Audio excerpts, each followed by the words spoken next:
would still be alive. When he kidnapped my children, our children, they said, well, at least you only have to cook for one person. At least they're with their father. Okay, but you don't understand. He is crazy. Snap out of it. You can always have more children. You're young. You're going to be all right. You don't need them right now. Maybe God has a purpose for that, why they're not in your life. See, that's something you say later, but you don't say that when someone is in trauma. You have to be careful and choose your words so that you don't leave the other person bleeding because you're trying to be helpful. You have to understand that when a person is in a traumatic situation, you may think they're not thinking clearly, but they're thinking strategically, because I have to put a strategy together in order to lead. You may not understand that, but you don't live with me. Trust that I know what I'm doing, and the way that I'm doing it is best for me. So we need to try to help women and men, because when it comes to men being victimized, that's a whole different scenario, because men are taught to be the providers. They're taught to be the strong ones, cannot display any type of weakness, whereas you will be vulnerable to someone else's torment. But men suffer in silence. It is difficult for a man to come forward to say that he is a victim of domestic violence, because the first thing that we think is, oh, well, he's weak. Why would he let that little girl hit on him? Why would he let her do that to him? If, like, I'm teaching my son not to hit a woman, and he says to me, well, Mommy, if she hit me, what am I supposed to do? I say, run.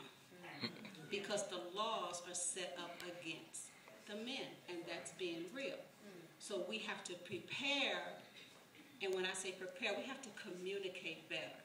We have to learn how to talk to each other when we're going through frustrations and disappointments and flaws that we see in each other, and be careful that we don't judge a person, because remember, that log is in your eye for a reason, because you got to study yourself first before you can step across that log and start judging somebody else. That's what it's for, so you can look at self. So when I was coming through all of the trauma, there were people that we went to for counseling. Unfortunately, they were trying to make $1 under the table. So, you know, I had to go to the library to get a book on counseling and learn how to counsel me and my children myself. You all know that last week or so was John's execution, which was a difficult time for my children. And when I say that, people think that I am unfeeling, because they ask me, well, how did you feel?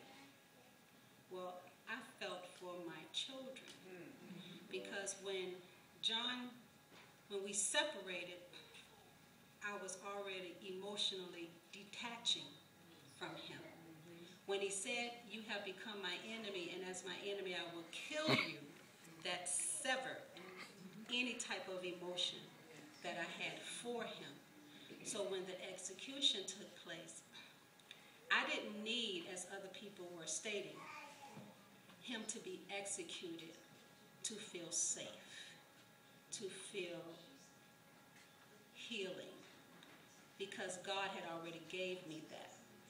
If anything, it gave me a confirmation that, you know what, I'm okay. My children were harmed. My children were in pain. And I was able to comfort them at a time that is very difficult. It's one thing to prepare your children for a parent dying because of an accident or for a long illness, but to prepare them for an execution, that's uncharted territory. There was nobody I could call and say, you know, how do you prepare your children for an execution? How do you do that? What do you do for that?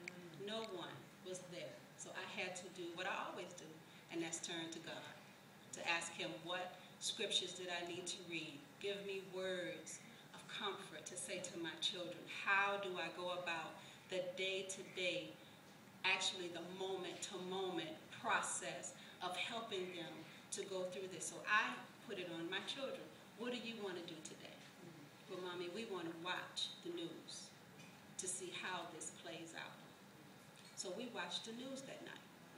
And as soon as the announcement was made, then my children went in 3 different directions. My son went in one room. I went to him, and he said, I'm all right, Mom. I said, okay. My baby girl was crying. And when I was holding her like you hold a baby, and she was looking at me for an emotional reaction, and I couldn't give it to her. And she stopped crying. My baby girl, my daughter, Selena, was sitting on the sofa, and she just looked at me. And I went over to her and gave her a hug, and she just started crying. I said, you know, you got to let your anger go. Because she was angry with him for not contacting them in his last moments. So we went to the funeral, and that went fine. But there was a tug of war at the funeral because we have a restraining order, and he stated to his older son that he was going to honor the restraining order until death. That meant I was not able to go to the funeral, which was fine. God answered my prayer because I felt like I would have been a hypocrite going to the funeral in the first place. So God just answered my prayer. But it also brought up an emotion that someone is coming to take my children again to John.